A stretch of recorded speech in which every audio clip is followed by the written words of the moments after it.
place beyond the horizon that haunts your dreams, international cricket keeps match you awake at night, between India and Australia, and constantly urges and you every single person who's to watching go. the match Take and off. they're playing the match Soar. know that the Take umpire the is leap competent. into the unknown. What would happen to the match? Take to the skies. What would happen to the fairness of the Listen, match? out to What would happen to the outcome? How would you feel as somebody who's participating in the match? This is exactly what is happening in the Indian stock market. Over the last few years, larger and larger numbers of people have been investing in India's stock market. They invest their hard-earned, honestly earned savings in the stock market. And it is my duty as leader of the opposition to bring to your notice that there is a significant risk in the Indian stock market because the institution that governs the stock market is compromised. Now I'm going to explain to you exactly how and why it is compromised. A very serious allegation against the Adani Group was illegal share ownership and price manipulation using offshore funds. It has now emerged that SEBI chairwoman Madhavi Puch and her husband had an interest in one of those funds. This is an explosive allegation because it alleges that the umpire herself is compromised. The savings of millions of Indians, hard-earned, honestly earned savings, are at risk. It is therefore imperative that this matter is investigated. Retail investors, honest investors, pensioners have three questions. The first, why has Chairperson Madhavi Puch not resigned? Second, God forbid something were to go wrong and investors were to lose their money. Who is responsible? Is the Prime Minister of India responsible? Is Madhavi Puch responsible? Or is Mr. Adani responsible? And finally, the Supreme Court has been looking at this. New allegations have emerged. Very serious, explosive allegations have emerged. Is the Supreme Court going to look at this matter suo moto again? Slowly becoming crystal clear why Prime Minister Modi is against a joint parliamentary committee. प्रतिदिन every day daily report साझा किया जाए, सार्वजनिक की जाए। हमारी दूसरी मांग है कि हिंडनबर्ग रिसर्च रिपोर्ट की विस्तार से जांच हो और एक संयुक्त संसदीय समिति जेपीसी का गठन हो। Our first demand is an inquiry under the Chief Justice of India. The report should be made public every day. Our second demand is a JPC to look into the findings of the Hindenburg research report. हमारी तीसरी मांग है LIC और SBI और अन्य राष्ट्रीय बैंकों में जो अडानी जी का जोखिम भरा निवेश है अडानी जी की कंपनियों में, उस पर संसद में गहन रूप से चर्चा की जाए और निवेशकों को सुरक्षित करने के लिए उचित कदम उठाए। There should be a comprehensive discussion in the parliament on the exposure of our government banks, our nationalized banks, of LIC. There should be a comprehensive discussion in the parliament on this.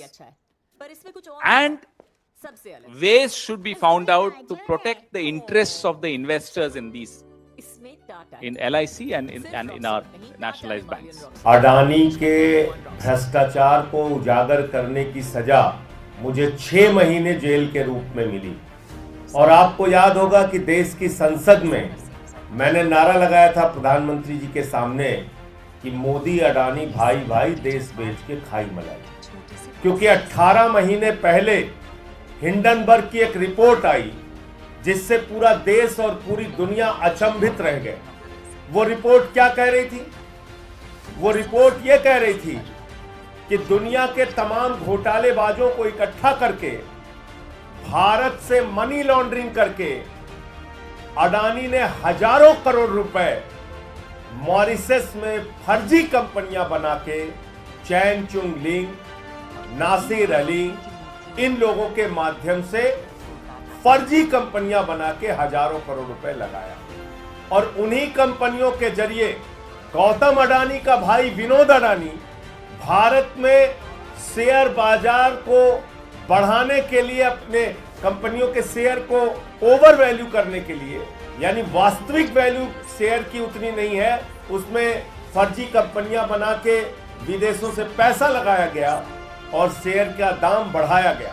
वास्तविक दाम share का उतना नहीं है, लेकिन बाहर से फर्जी कंपनियां बना के विनोद अडानी के माध्यम से हजारों करोड़ रुपए हिंदुस्तान में अडानी की कंपनी में लगाया गया, उसके शेयर का दाम बढ़ाया गया। और जब हिंदुस्तान के छोटे निवेशक, आम आदमी, मिडिल क्लास के लोग उस शेयर को बढ़े दामों पे खरीदते हैं, तो कुछ दिन बाद वो शेयर की वैल्यू जब घटती है तो उनका पैसा डूबता है। और याद रखिएगा, न्यू पेंशन स्कीम, देश के लाखों कर्मचारियों की पेंशन, एनपीएस, उसका पैसा भी शेयर मार्केट में लगता है, एलआईसी का पैसा भी शेयर मार्केट में लगता है। और अगर वहां ये घपला और घोटाला हो रहा है तो अडानी का पैसा नहीं डूब रहा है, इस देश के आम आदमी का पैसा डूब रहा है। ये सरल भाषा में हमें समझना चाहिए। ये अडानी का पैसा नहीं डूब रहा है, उसने तो भ्रष्टाचार कर रखा है।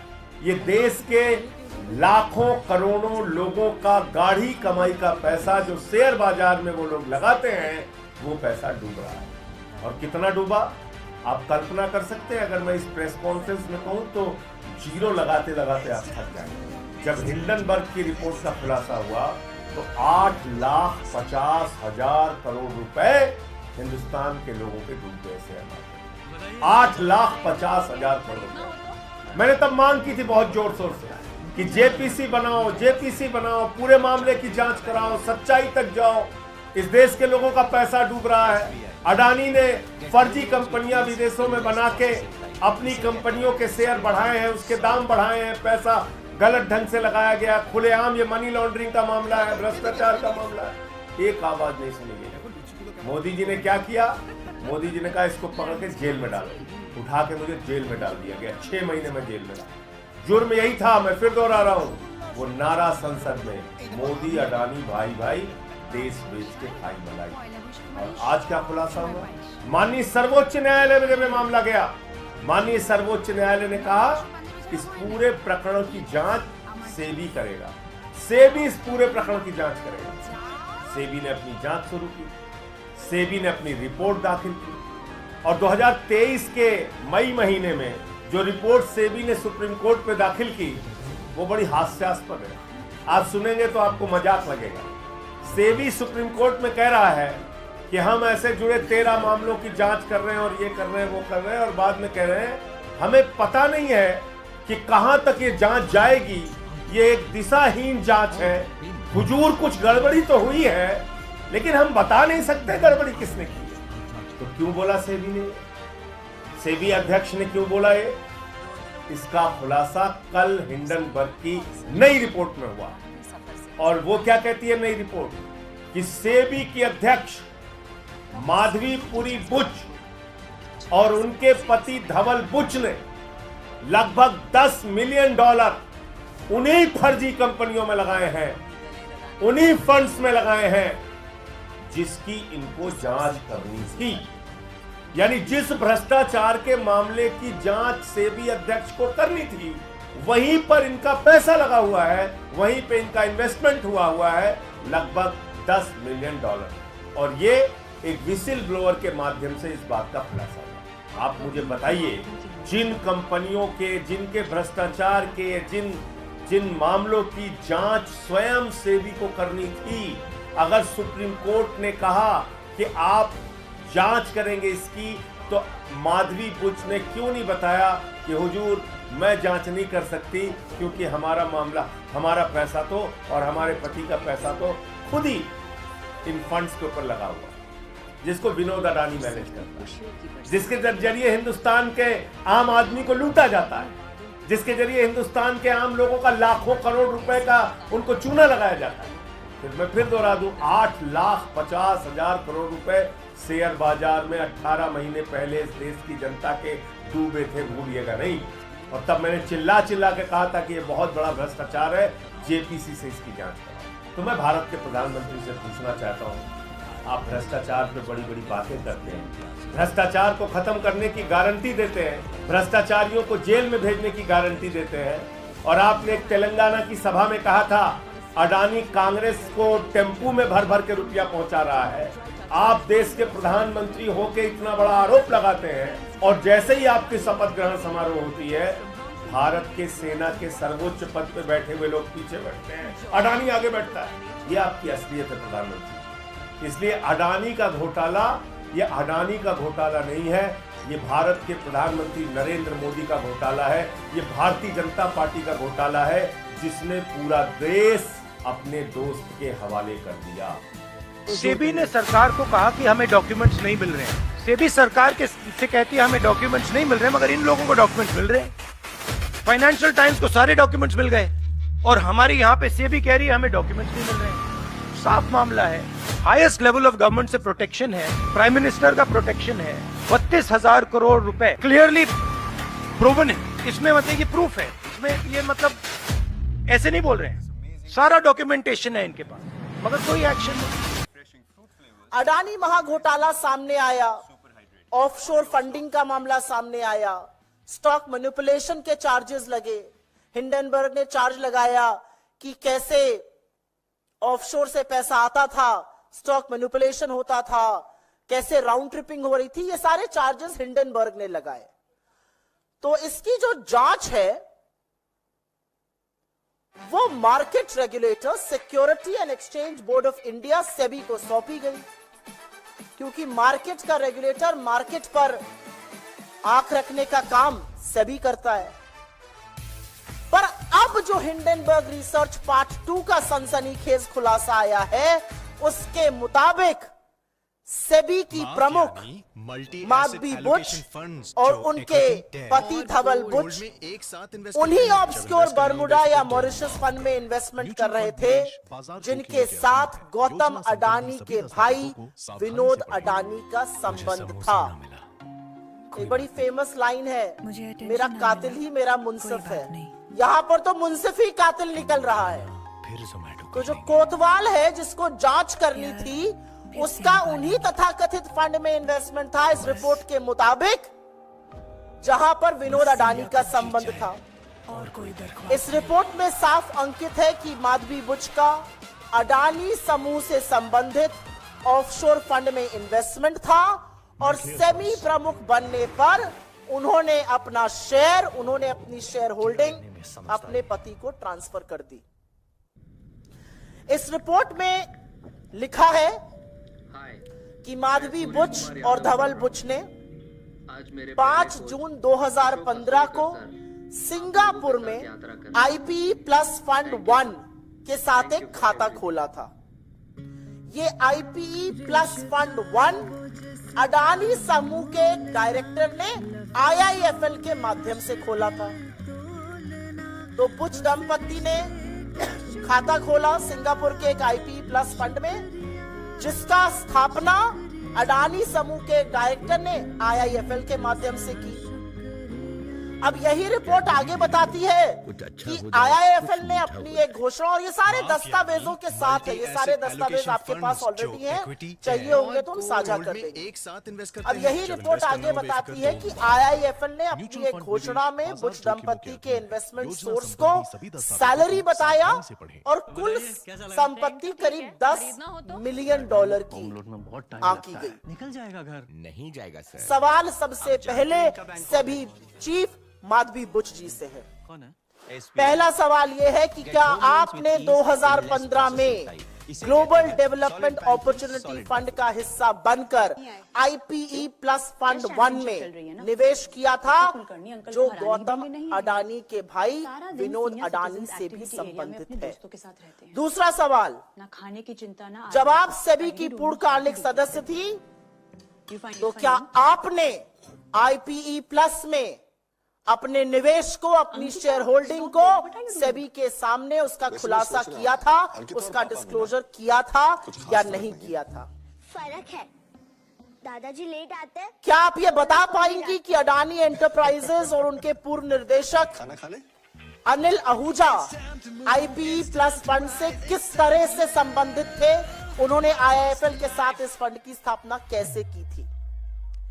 क्या आप ये बता पाएंगी कि जब आप सेबी की पूर्णकालिक निदेशक थी, तो क्या आपने सिंगापुर में एगोरा पार्टनर्स या भारत में एगोरा पार्टनर्स में हिस्सेदारी शेयर आपके थे या नहीं थे?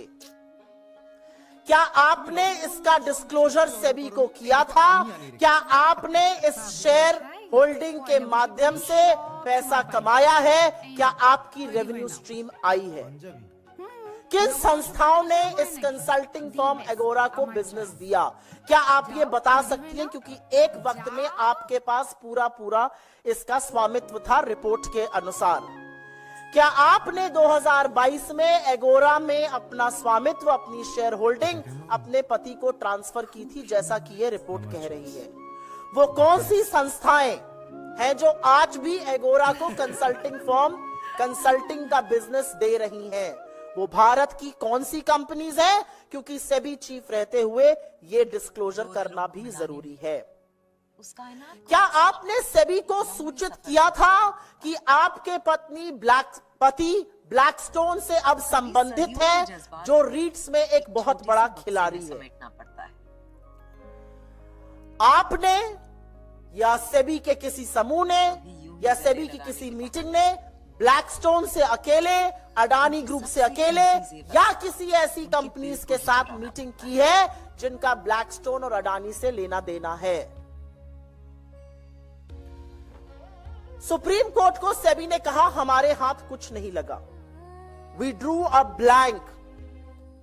क्या आपने कोर्ट द्वारा स्थापित समिति और इस देश के सर्वोच्च कोर्ट को यह बताया था कि जिन फंडों की जांच आपको सौंपी गई है उनमें से कुछ तथाकथित तौर पर इस रिपोर्ट के मुताबिक वो फंड थे जिनमें आपकी हिस्सेदारी, आपकी शेयर होल्डिंग थी?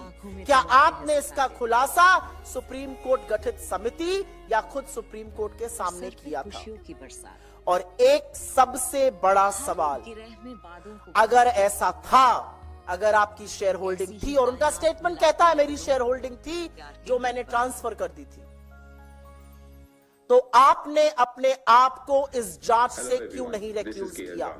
Seizures wife has to be above suspicion. आप कैसे उन फंड की जांच करती रही, अगर करती रही, जिनमें आपका कभी निवेश था, आपके पति उसे संलग्न है? ये कैसे हो सकता है? आपने अपने आप को इस जांच से अलग क्यों नहीं किया, अगर नहीं किया? और क्या इतने गंभीर आरोपों से घिरे रहने के बाद आप सेबी के पद पर, सेबी के सर्वोच्च पद पर इस देश की शेयर मार्केट की रेगुलेटर बनी रह सकती है, या आपको तत्काल प्रभाव से बर्खास्त कर देना चाहिए? यह सवाल सेबी चीफ से। कैडबरी डेयरी मिल्क, कुछ अच्छा हो जाए, कुछ मीठा हो जाए। मुझे समोसा ना मिला, कोई बात नहीं। मुझे अटेंशन ना मिला, कोई बात नहीं। खाना फिर जोमेटो कर लेंगे।